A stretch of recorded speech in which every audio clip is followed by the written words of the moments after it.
Moja ya mazungumzo na eneo ambalo tumetoa wito ni hili ambalo Rais wetu wa Jamhuri ya Muungano wa Tanzania Mheshimiwa Dr. Samia Suluhu Hassan amelitilia nguvu na kulitolea maelekezo la kuhakikisha kwamba tunafungua milango ya kiuchumi ili iweze kunufaisha raia wa Tanzania mtu mmoja mmoja, lakini pia na nchi kwa kuwa na uwezo wa kifedha kutokana na kushiriki katika miradi mbalimbali.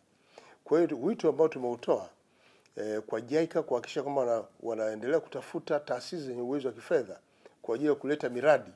Lengo ni kuendelea kufanya maboresho ya maelekezo ya rais wetu yanayopelekea utekelezaji wa sekta zinazowezesha wananchi kushiriki kwenye uchumi mbalimbali. Wanaotaka kufanya biashara, wanaotaka kuingia kwenye kilimo, wanataka kuingia kwenye sekta ya madini, wanataka kuingia kwenye sekta ya uvuvi na ufugaji.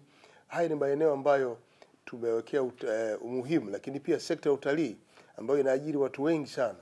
Watu waendelee kushiriki kamilifu kwenye maeneo haya kwa lengo la kujiletea uchumi.